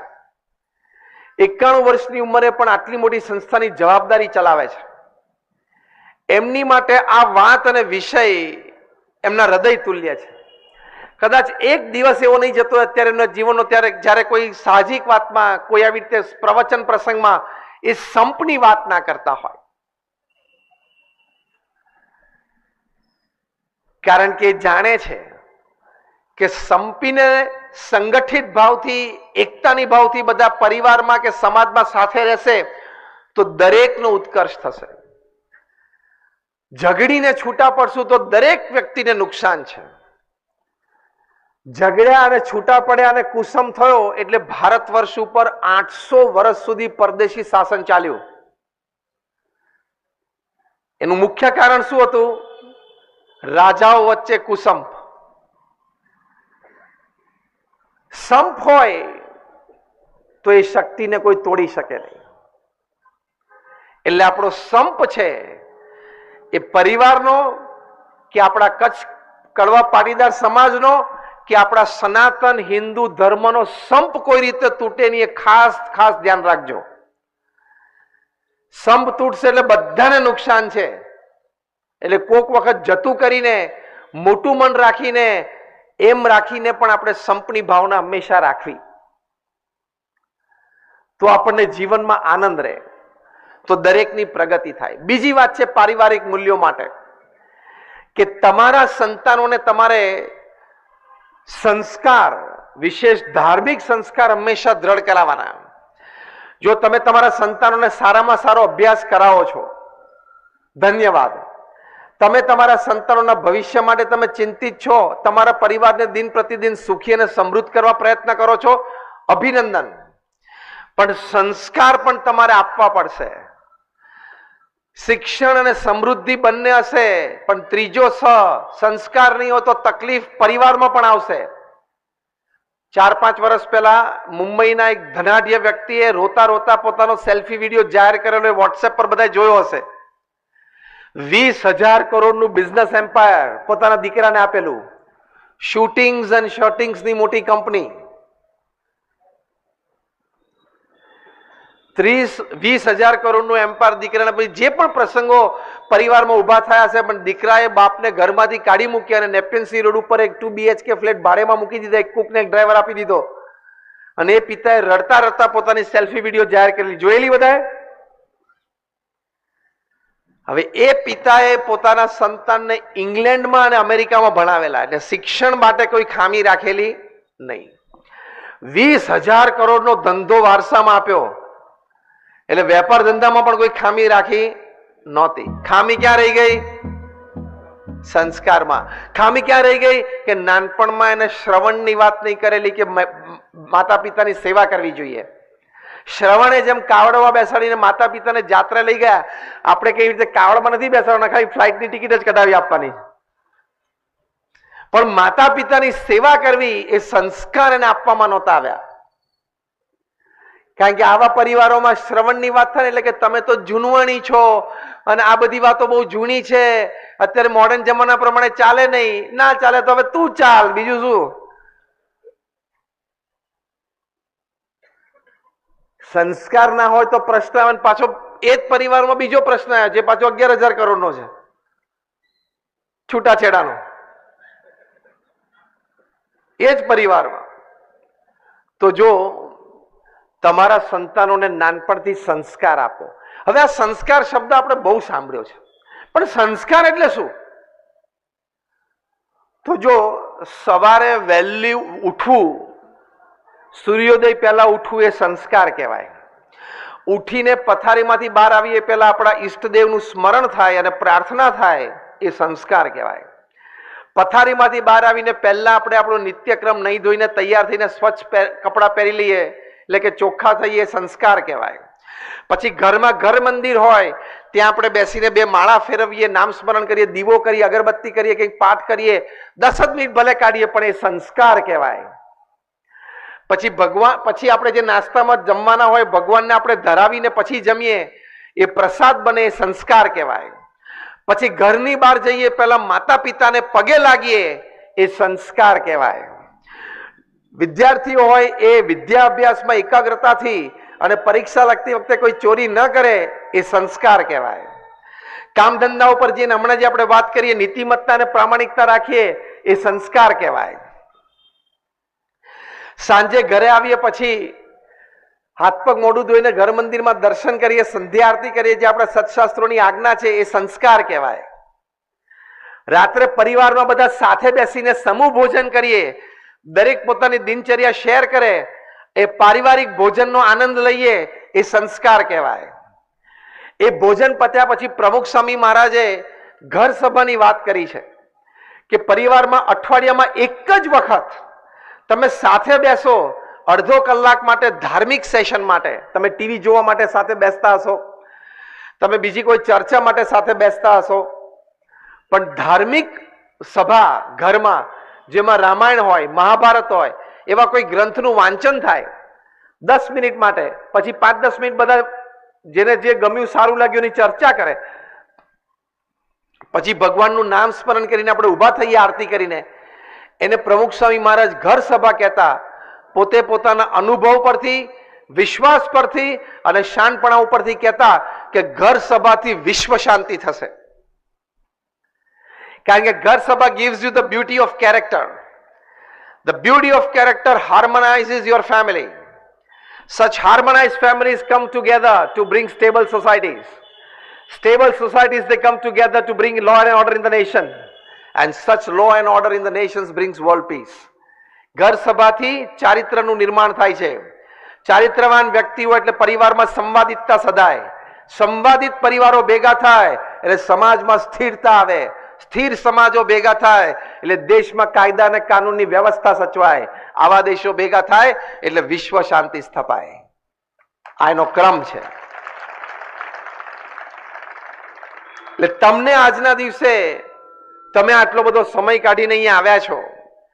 અમે પણ આજે આપણે મળ્યા તો આજે તમને એક સુંદર સારી ભેટ એ આપવાની કે તમે પ્રમુખ સ્વામી મહારાજે જેમને આટલો વિશાળ જનસંપર્કનો અનુભવ, એના પરથી એમને આપણા પરિવારમાં સુખ શાંતિ આનંદ રહે એની માટે આ ઘર સભાની વાત કરી છે. તમે અઠવાડિયે એકવાર પ્રયોગ કરજો. Try it. તમે 6 મહિના સુધી પ્રયોગ કરજો અને તમને ના ફાવે, ના ગમે તો પાછું આપી દેજો. આ અમારા પરમ શ્લોક સ્વામી છે, બધા ઓળખો એટલે બધા ઓળખ. અહીંયા સ્થાનિક ફરે છે, રાયપુરમાં નિયમિત આવે છે. તમને એ મળશે ને તમે એમને મળજો એટલે સત્સંગની વિશેષ દ્રઢતા થશે. તમને આ ઘર સભાની વાત ન ગમે તો તમે એમને પાછી આપી દેજો. તે દિવસે બધી વાત થઈ પણ મજા નથી આવતી 6 મહિનાથી.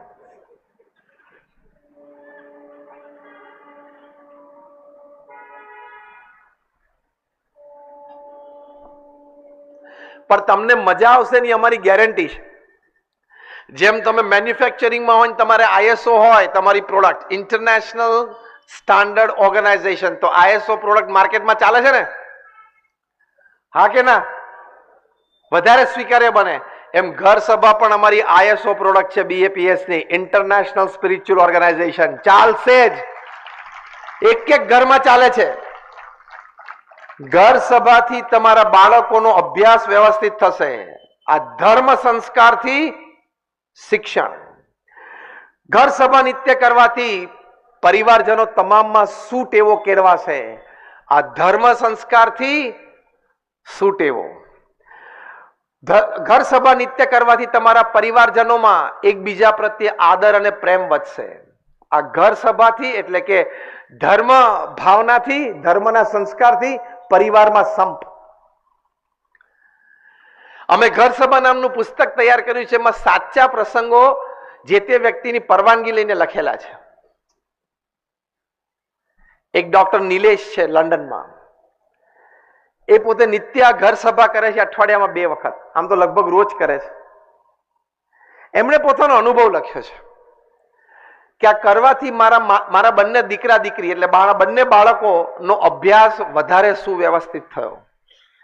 એમણે લખ્યું કે અમારી PTM થાય એટલે પેરેન્ટ્સ ટીચર્સ મીટ થાય, એમાં અમારા સંતાનોને લીધે અમને આદર મળવા માંડ્યો કે અમારા એટલે એમના પ્રિન્સિપલ અમને ટીચર અમને સ્ટેજ ઉપર બોલાવે અને કે જો આ બાળકોને આવા તૈયાર કર્યા છે.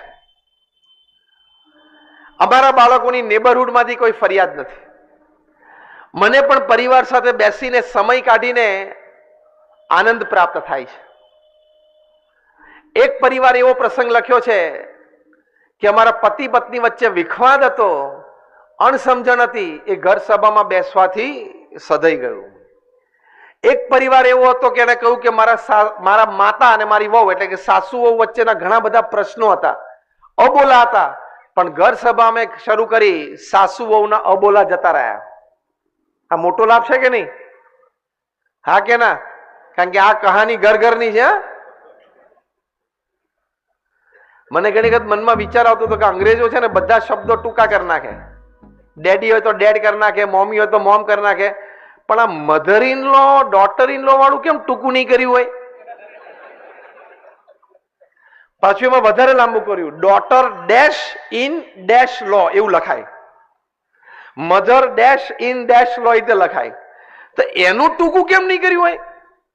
એવું મને બહુ વિચાર આવ્યો. પાછળથી લો શબ્દ ક્યાંક કાઢી નાખ્યો હોત તો ડેડીનું જેમ ડેડ થયું, મોમીનું મોમ થયું, એવું ના થયું હોત? બહુ વિચાર પછી ખબર પડી કે આ સંબંધ છે ને કુદરતી લો તરફ જાય છે, એનો ઢાળો છે, એટલે લાંબુ નામ રાખ્યું.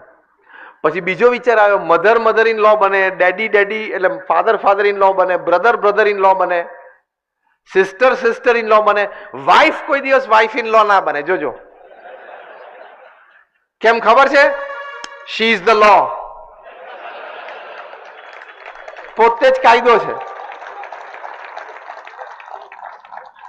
પારિવારિક મૂલ્યોમાં પ્રમુખ સ્વામી મહારાજે આ મુદ્દાને પણ સંબોધ્યો છે. પ્રમુખ સ્વામી મહારાજ એક વખત વલ્લભ વિદ્યાનગરમાં હતા. એક સજ્જન પ્રમુખ સ્વામી મહારાજ પાસે આવ્યા, કહ્યું કે સ્વામી મારી બંને દીકરીઓના લગ્ન એક જ માંડવે લીધા છે, બંનેની કંકોત્રી છે, આપ ભગવાનને ધરાવીને આશીર્વાદ આપો કે મારી બંને દીકરીઓ સુખી થાય. પ્રમુખ સ્વામી મહારાજ એમના હાથમાંથી કંકોત્રી લઈ ભગવાનને ધરાવી, ભગવાનનું પ્રસાદી પુષ્પ બે એક એક મૂકી અને એમને કંકોત્રી પાછી આપી અને કહ્યું કે અમે પ્રાર્થના કરીએ છીએ કે તમારી દીકરી બંને સાસરે સુખી થાય. પછી એ ભાઈ આમ ચાલ્યા 2 ડગલા તો એકદમ પ્રમુખ સ્વામી મહારાજને ઉલટ આવી, આમ લાંબા થઈને એમનો હાથ પકડીને એમને પાછા ખેંચ્યા અને કહ્યું કે તમારી બંને દીકરીઓને કહેજો કે 2 વર્ષ સુધી ત્યાં સાસરે ત્યાંના લોકો સાથે એડજસ્ટ થવાનો પ્રયત્ન કરે. ત્યાં આપણા ઘર કરતા જુદા લોકો છે, એ લોકોની ખાવા પીવાની આદતો ટેસ્ટ જુદા હોય, ઉઠવા બેસવાના નાવા ધોવાના સમય જુદા હોય, બોલવા ચાલવાની રીત જુદી હોય, તો એ બધું સમજવું પડે, શીખવું પડે અને સેટ થવું પડે, એટલે જેલ થવું પડે. હા કે ના? તો પ્રમુખ સ્વામી મહારાજે કહ્યું 2 વર્ષ સુધી શાંતિથી જોવે, સાંભળે, સમજે. બીજી વાત પ્રમુખ સ્વામી મહારાજે કરી, આ પારિવારિક મૂલ્યો માટે ખૂબ અગત્યની વાત છે. Because more than 50% of the cases in the courts in India are family disputes. 50% વધારે કેસીસ કોર્ટમાં પારિવારિક વિખવાદના છે. બીજી વાત પ્રમુખ સ્વામી મહારાજે કરી કે તમારી દીકરીને કહેજો કે સાસુ સસરા વઢે ત્યારે સામે નહીં બોલવાનું. એ ખોટા હોય ને ખોટું વર્તા હોય તો પણ સામું નહીં બોલવાનું. હા, અને ખોટું સહન પણ નહીં કરવાનું. 2 દિવસ પછી વાતાવરણ શાંત હોય ત્યારે પ્રેમથી બેસીને કેવું કે પપ્પા તમે કહેતા હતા પણ વાત આમ હતી, કે એના સાસુને કેવું કે મમ્મી તમે વાત કરતા હતા પણ વાત આમ હતી. એવું પ્રેમથી વાત કરવી તેના સાસુ સસરાને પણ એમ થાય કે દીકરી ભણેલી છે, સાથે સાથે સંસ્કારી પણ છે. તમારા દીકરી ગમે તેટલું ભણેલા હોય, એ સાસરે જઈને સાસુ સસરા સામે લાંબો હાથ કરીને ઊંચા સાથે બોલે એટલે હર MBA goes to dustbin, her pharmacy goes to dustbin, her CA goes to dustbin, her company secretary course goes to dustbin. કારણ કે તમે તમારી દીકરીને ભણાવી પણ વડીલો સામે હાથ ઊંચો કરીને બોલાય નહીં, એ સંસ્કાર તમે નથી આપ્યા. એ આપણા પારિવારિક મૂલ્યો છે. અને મેં કહ્યું એમ ખોટું સહન પણ આપણે નથી કરતા, પણ વાતાવરણ શાંત હોય ત્યારે 2 દિવસ પછી શાંતિથી વાત થાય. એ પારિવારિક મૂલ્યો માટે, પરિવારના સંપ માટે, સમાજના સંગઠન માટે, સમાજની સુવ્યવસ્થા માટે અત્યંત આવશ્યક છે. એવી રીતે છોકરાની પણ વાત છે. તો એ આપણા સંસ્કાર છે. આવું બને તો સાસુ સસરાને પણ એમ થાય કે દીકરી સંસ્કારી છે, અને બીજી વાર એને કેવું ટોકવું વઢવું હોય તો 2 વાર વિચાર કરે અને શાંતિથી વાત કરે. એવી રીતે પરિવાર ચાલે. અત્યારે તો આપણે ખોટી સલાહ આપણી દીકરીને આપીએ છીએ. શું કે બેટા જરાય ચિંતા ના કરતી, કંઈક હોય ફોન કરી દેજે, અમે 2 કલાકમાં આવી જશું. તમે બધા તાલી પાડીને હસ્યાનો મતલબ વાત જાતે જ બોલો છો, સાચી છે. This is a wrong advice. અમેરિકામાં 300 ડિવોર્સ લોયર્સની મીટિંગ થયેલી. 3 દિવસનું બ્રેઇનસ્ટોર્મિંગ સેશન હતું કે what are the reasons, rather principal reasons of divorce among young couples. Young કપલમાં છૂટાછેડાના મુખ્ય કારણો શું છે? 5 કારણો એ લોકોએ 3 દિવસના બ્રેઇનસ્ટોર્મિંગ સેશન પછી કાઢ્યા. એમાંનું એક કારણ શું છે?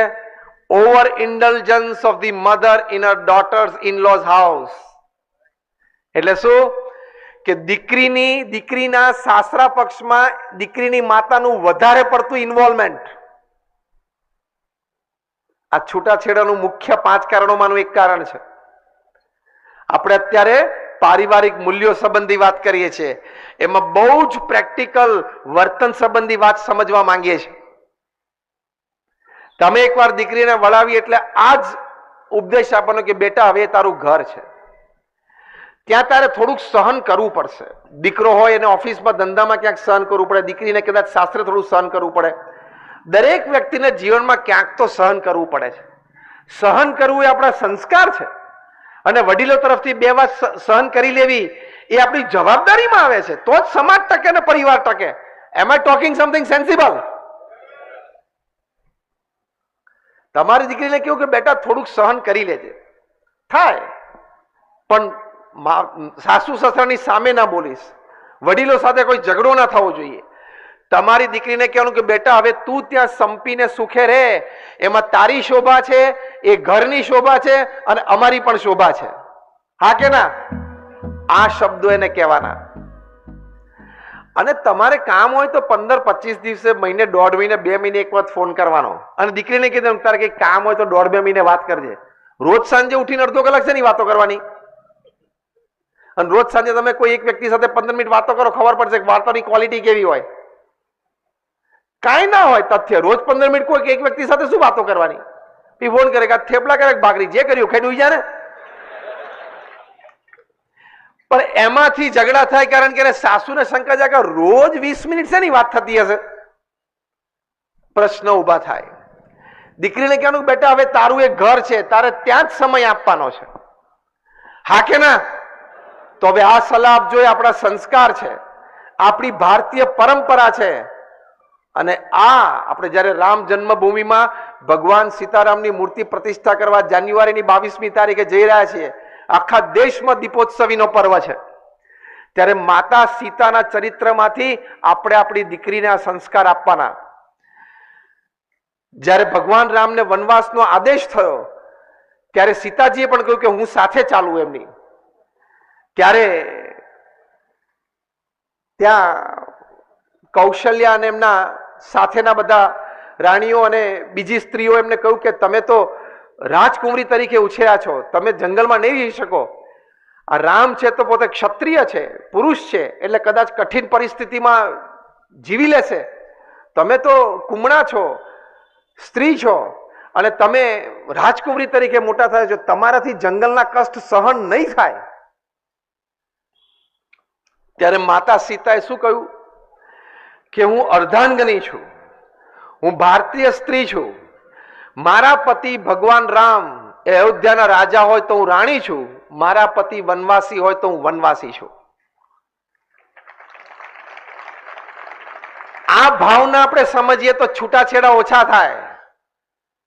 પ્રમુખ સ્વામી મહારાજ આ બાબતે એક બહુ જ સરસ વાત કરતા, આ જ ભાવનાને દોહરાવતા. શબ્દ છે, અક્ષર હશે, એમના શબ્દો હું બોલું છું. પ્રમુખ સ્વામી મહારાજ કહેતા કે અગ્નિની સાક્ષી આપણે ભેગા થયા છીએ તો હવે અગ્નિની સાક્ષી જ છૂટા પડવાનું. ખબર પડી? અગ્નિની સાક્ષીએ ભેગા થયા પતિ પત્ની તરીકે. એટલે શું? જયારે લગ્ન થયા ત્યારે ચોરીમાં અગ્નિ હતી અને આપણે ફેરા ફર્યા. અગ્નિની સાક્ષીએ ભેગા થયા તો હવે અગ્નિની સાક્ષીએ છૂટા પડવાનું. એટલે શું? બે માંથી એક જણાનું મૃત્યુ થાય અને અગ્નિ સંસ્કાર થાય ત્યારે અગ્નિની સાક્ષીએ છૂટા પડ્યા.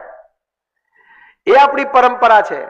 ત્યાં સ્વામિનારાયણ અક્ષરધામ દિલ્હીમાં અમે આખો ડાયરોમાં મૂકેલો છે કે માતા સીતા પોતે કહે છે કે ના, મારે મારા પતિ સાથે વનમાં જવું છે. એ દ્રશ્ય એક કપલે જોયું. હવે પ્રસંગ એ કપલનો એવો હતો કે બંનેને કોલેજ દરમિયાનથી જ એકબીજા સાથે અફેર અને એક રિલેશનશીપ હતા, પછી લગ્ન થયા, પછી જે કઈ પ્રસંગો બન્યા હશે અને છૂટાછેડાની વાત આવી. 1.5-2 વર્ષથી છૂટા રહેતા હતા. એટલે એક દિવસ શનિવારે બંનેના વકીલે બંનેને ફોન કર્યો કે તમે સોમવારે સવારે ઉઘડતી કોર્ટે આવી જાઓ, 11 વાગે સહી કરી દો, એટલે મ્યુચ્યુઅલ કન્સેન્ટથી છૂટાછેડા થઈ જાય. અને બેને કોઈ એકબીજા પાસે લેવા દેવાનો પેલું હક દાવો નહોતો રહેતો, એટલે કઈ લેવું દેવું નહોતું, એટલે વહેલું છૂટું થવાનું હતું. એટલે પતિએ ફોન કર્યો પત્નીને કે હવે આપણે છેલ્લો રવિવાર ભેગા છીએ તો આપણે ક્યાંક જઈ આવીએ, પછી સોમવારે તો છૂટાછેડા છે જ. પત્નીએ કીધું કે સારું આપણે જઈ આવે. તો પતિ કે ચલો આપણે પિક્ચર જોવા જઈએ. પેલા કે પિક્ચર નથી જોવું, ઇન્ટુ બ્રેકેટ એને લીધે જ આ બધું થયું છે કે આપણે અક્ષરધામ જઈએ. અક્ષરધામ આવ્યા અને આ સ્પોટ જોયો. સ્પોટ ગાઈડે આ પ્રસંગ વર્ણવ્યો. મંદિર સમાજમાં શું આપી શકે છે ને, કઈ તાકાતથી મૂલ્યો આપણા જીવનમાં પ્રેરી શકે છે ને, એનો એક પ્રસંગ આ છે. આ સ્પોટ જોઈને પેલા બેનના આંખમાં આંસુ આવી ગયા કે હું માતા સીતાના વંશમાં છું. પેલા પતિના આંખમાં પણ આંસુ આવી ગયા સમજણથી. અમારા સ્પોટ ગાઈડે જોયું કે બંનેના આંખમાં આંસુ છે. 8-10 જણા ગ્રુપમાં ઉભા હતા. 10-15 જણાનું ગ્રુપ થાય એટલે પેલો ગાઈડ છે એ સમજાવે એટલે અમારા ગાઈડે કીધું કે હું તમને કંઈ મદદ કરી શકું? એટલે બંને કીધું કે ના, અમે કમ્ફર્ટેબલ છીએ. ત્યાંથી જ બંને બહાર જઈને ત્યાં રેસ્ટોરન્ટના કાઉન્ટર પાસે બેઠા અને બંને આમ તો 10-15 મિનિટ મૌન રહ્યા. આખો પ્રસંગ એમને જાતે લખીને અમને આપ્યો છે ત્યાં એડમિનિસ્ટ્રેશનમાં, એટલે અમને ખબર છે. અને એમણે લખ્યું કે અમે બંને નક્કી કર્યું કે આપણે આપણા મેરેજને સેકન્ડ ચાન્સ આપીએ. Let's give a second chance, આપણે ટ્રાય કરીએ. આજે આપણે એક સારી વાત આપણે જાણી છે. તો બંને પોતાના મેરેજને સેકન્ડ ચાન્સ આપ્યો. આ પ્રસંગ 2006ની સાલમાં બનેલો. આજે 2023ની સાલમાં they are a happy couple with 2 children and a happy family.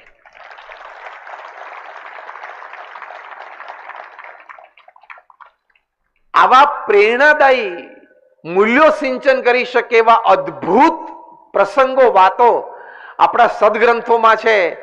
એટલા માટે પ્રમુખ સ્વામી મહારાજ આગ્રહ રાખતા કે ઘર સભામાં આપણે આ ગ્રંથો વાંચવા, 2 જ પાના વાંચવા, પણ એમાંથી કોકને ને કોકને ક્યારે ક્યાં પ્રેરણા મળી જશે ને. એટલે આપણે પારિવારિક મૂલ્યોમાં ધર્મ ભાવના છે. એ ધર્મ ભાવના આપણા જીવનમાં દ્રઢ થાય એટલે પરિવારમાં સંપ, સુખ, શાંતિ, આનંદ કાયમ રહે. એ ધર્મ ભાવના જાગૃત કરવા માટે જ આપણને 22મી જાન્યુઆરીએ શ્રી રામ જન્મભૂમિ તીર્થક્ષેત્ર તરફથી આપણને સૌને આદેશ છે કે પહેલો આદેશ શું છે કે 22મી જાન્યુઆરીએ સવારે જ્યારે ત્યાં અયોધ્યામાં પ્રતિષ્ઠા મહોત્સવ ઉજવાતો હોય, શાસ્ત્રોક્ત વિધિ ચાલુ હોય, ત્યારે આપણે પણ આપણા દરેક મંદિરોમાં પાઠ પૂજા કરવા. એટલે તમારે પણ અહીંયા લક્ષ્મીનારાયણ ભગવાનની મૂર્તિ, ઉમિયા માતાજીના મૂર્તિ પાસે પાઠ પૂજા ચાલુ રખાવજો. એ દિવસે આદેશ છે આપણને સનાતન ધર્મનો, બરાબર છે ને? બીજો આદેશ છે કે એ દિવસે આપણે બીજી વખત દિવાળી ઉજવવી. એટલે આપણા ઘરમાં પણ આપણે આવી લાઇટિંગ કરી શકીએ. કારણ કે ભગવાન રામ અયોધ્યા પધાર્યા ત્યારે દિવાળી હતી. આપણું અહીંયા મંદિર છે એને પણ લાઇટથી શણગારજો અને આ ભવન પણ શણગારજો. કારણ કે તમામ હિન્દુ માટે આ બહુ જ મોટો ઉત્સવ છે. ત્રીજી આજ્ઞા છે, આપણે દરેકે પોતાના ઘરની આગળ આંગણામાં 5 દીવા પ્રગટાવવા. દરેકના ઘરની બહાર 5 દીવા પ્રગટવા જોઈએ. બરાબર છે? યસ ઓર નો? તો જો આપણી આ ધર્મ ભાવના છે, એ ધર્મના ભાવના લીધે પરિવાર અને સમાજ બંને સંગઠિત રહે છે. હું તમને સાયન્ટિફિક પણ વાત કરું. એક યુનિવર્સિટી ઓફ માયામી, તમે આ યુનિવર્સિટીની વેબસાઇટ ઉપર જઈને જોજો કે ધર્મ ભાવના હોય, ભગવાન પ્રત્યેની શ્રદ્ધા હોય, તમને વ્યક્તિગત અને પારિવારિક જીવનમાં કેવી રીતે મદદરૂપ થાય છે. તો યુનિવર્સિટી ઓફ માયામીએ 4000 વ્યક્તિઓ ઉપર 10 વર્ષ સુધી સર્વે કર્યો. એમાંથી 2000 વ્યક્તિઓ એવા હતા કે જેને ભગવાન પ્રત્યે શ્રદ્ધા હતી અને કોઈક વખત મંદિરે દર્શન કરવા જાય, ભલે અઠવાડિયે 1 વાર જાય, મહિને 2 વખત જાય, પણ જતા. બીજા 2000 વ્યક્તિઓ એવા સિલેક્ટ કરેલા કે જે નાસ્તિક હતા, જેને ભગવાન પ્રત્યે કોઈ શ્રદ્ધા નહોતી. આપણને એનો કોઈ વાંધો નથી, દરેકને પોતાની વિચારધારા હોય, પણ સર્વે આ રીતે થયો કે શ્રદ્ધાળુ અને નાસ્તિક એ બંનેને જીવનમાં લાભ ગેરલાભ શું છે.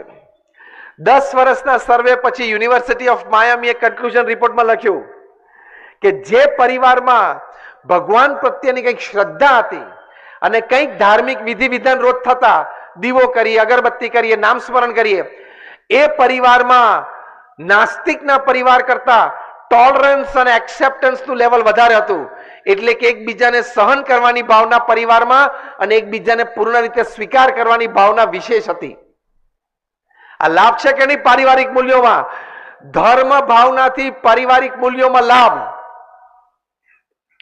બીજી વાત લખી છે કે જે લોકો શ્રદ્ધાળુ હતા એ લોકોને they were better off in pursuing their short term and long term goals. જે શ્રદ્ધાળુ હતા એ લોકો પોતાના જીવનમાં કોઈ શોર્ટ ટર્મ ગોલ હોય કે મારા 15, 25, 50 દિવસમાં કરવું છે, અથવા લોંગ ટર્મ ગોલ હોય કે આ ધંધો આટલો વધારવો છે, અથવા દીકરા દીકરા લગ્ન આવી રીતે કરવા છે, વોટેવર, એનામાં નાના મોટા પ્રશ્નો આવે છતાં હિંમતથી વધારે સારી રીતે ટકી શકતા હતા. તો પરિવાર માટે બહુ મોટી શક્તિ થઈ કે નહીં? તો આપણી ધર્મ ભાવનામાં આવી તાકાત છે. યુનિવર્સિટી ઓફ ડ્યુક અમેરિકામાં છે. એ લોકોએ સંશોધન કર્યું કે જે રોજ મંદિરે દર્શન કરવા જાય છે, અથવા ભલે અઠવાડિયે 1-2 વાર જાય છે, મહિનામાં 2-3 વખત જાય છે, એના કરતા જે લોકો નથી જતા એ બંને વચ્ચે તફાવત શું છે? તો એ લોકોએ શું લખ્યું? પહેલો લાભ કે જે લોકો મંદિરે નિત્ય દર્શન કરવા જાય છે એના જીવનમાં ટેન્શન, સ્ટ્રેસ અને ડિપ્રેશન નહીં જનારા કરતા બહુ જ ઓછા અમને જાણવા મળ્યા. આ લાભ છે કે નહીં? વ્યક્તિગત જીવનમાં અને પારિવારિક જીવનમાં. તો આપણા સંતોએ, આપણા મહાન ગ્રંથોએ જે પણ આપણને ધર્મ અને ભક્તિના સંસ્કાર આપ્યા છે એની પાછળ આપણું શારીરિક સ્વાસ્થ્ય સારું રહે છે, માનસિક સ્વાસ્થ્ય સારું રહે છે, આપણું આંતરિક સ્વાસ્થ્ય સારું રહે છે, પરિવારમાં સમ સુરતભાવ ને એકતા રહે છે. આ કેટલો મોટો લાભ છે.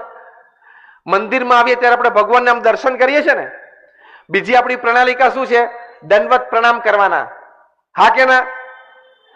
અમેરિકા, ઇંગ્લેન્ડની ઓક્સફર્ડ યુનિવર્સિટીએ રિસર્ચ કરી છે કે ઓસ્ટિયોપોરોસિસ નામનો એક રોગ થતો હોય છે, ડોક્ટર બેઠા હશે ને ખબર હશે, જેમાં આપણા હાડકા મોટી ઉંમરે બ્રિટલ થઈ જાય. એટલે જેમ બિસ્કિટને તમે આમ તોડી નાખો એમ બ્રિટલ થઈ જાય, હાડકા તરત તૂટી જાય. તમે જોજો મોટી ઉંમરના વ્યક્તિઓ લપસી જાય ને તો તરત એને થાપાનું હાડકું ભાંગી જાય છે, બ્રિટલ થઈ જાય, એને ઓસ્ટિયોપોરોસિસ કહેવાય. એની ઉપર બહુ સંશોધન થયું કે ઓસ્ટિયોપોરોસિસ ન થાય અથવા તો ઓછી શક્યતા રહે એની માટે નાનપણથી એ વ્યક્તિએ શું ધ્યાન રાખવું જોઈએ? 8 વર્ષના સંશોધન પછી ઇંગ્લેન્ડની ઓક્સફર્ડ યુનિવર્સિટીએ સંશોધન કરીને કન્ક્લુઝન રિપોર્ટ તૈયાર કર્યો કે ભારતીય સંસ્કૃતિમાં જે સૂર્ય નમસ્કારની વાત છે એ રોજ કોઈ 5 કરે તો એને મોટી ઉંમરે પણ ઓસ્ટિયોપોરોસિસ થવાની બહુ જ ઓછી શક્યતાઓ છે.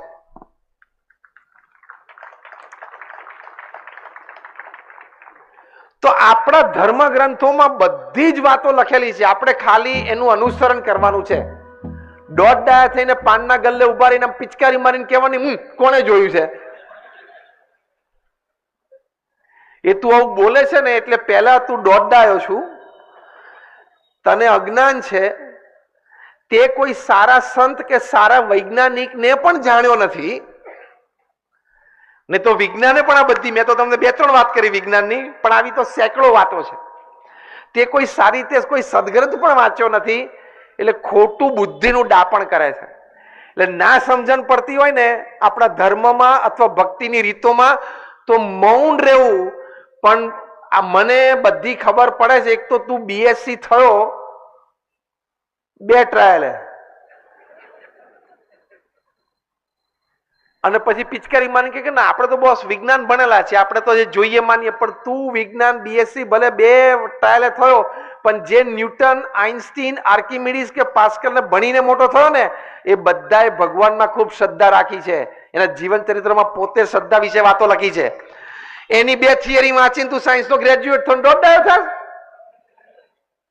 એટલે અજ્ઞાન અવસ્થા છે. કોઈ આપણે વિચાર નથી કર્યો, સારી માહિતી પણ આપણી પાસે નથી, વિશ્વાસ પણ નથી, એટલે આપણે ધર્મ કે ભક્તિના કોઈ કાર્ય વિશે વિરુદ્ધ બોલીએ છીએ અથવા તો વિચારધારા ધરાવીએ છીએ. એટલે કોઈ દિવસ મનમાં નાસ્તિકતા ના આવવા દેવી. તો ધર્મ ભાવનાથી અને ભક્તિના સંસ્કારથી આપણા પરિવારને આટલો બધો લાભ થાય છે. તે હંમેશા આપણે દ્રઢ રાખવા. તમારા ઘરમાં તમારા ઈષ્ટદેવ, તમારા કુળદેવી ઉમિયા માતાનું મંદિર નાનું ઘરમાં હોવું જ જોઈએ. હા કે ના? એમના દર્શન આશીર્વાદ લઈને જ ઘરમાંથી નીકળવાનું. એ આપણા સંસ્કાર છે. નાના છોકરાઓ જોશે ને કે મારા વડીલો આવું કરે છે, તરત એને સંસ્કાર પડશે અને એ પરંપરા આપણે ચાલુ રહેશે. આપણે વિકાસ પણ કરવો છે અને આપણા માનનીય પ્રધાનમંત્રી શ્રી કહે છે એમ વિરાસત પણ સાચવવી છે. બરાબર ને? તમારી વિરાસત સચવાય એની માટે તમે ભવન બનાવ્યું છે, એટલે કે સંસ્કાર. તો વિકાસ પણ જોઈએ અને વિરાસત પણ જોઈએ, બંને આપણે જોઈએ છે. તો આજના દિવસે અમે ભગવાન સ્વામિનારાયણના ચરણોમાં પ્રાર્થના કરીએ છીએ આપ સૌ માટે, આપના પરિવારજનો માટે, કે આ જે 2 વાત આપણે આજે કરી કે આપણા કાર્યમાં, ધંધામાં નીતિમત્તા અને પ્રામાણિકતા રાખવાની, આપણા પરિવારના સંસ્કારોને મૂલ્ય સચવાય એની માટે આપણે પ્રયત્નશીલ રહેવાનું, અને આપણા વ્યક્તિગત અને પારિવારિક જીવનમાં ધર્મ અને ભક્તિના સંસ્કાર દ્રઢ રહે એની માટે પણ આપણે પ્રયત્ન કરવાનો અને પેઢીઓમાં એ સંસ્કાર ચાલવા જોઈએ. એવી આપ સૌ માટે અમારી ખૂબ ખૂબ પ્રાર્થના છે. જય સ્વામિનારાયણ.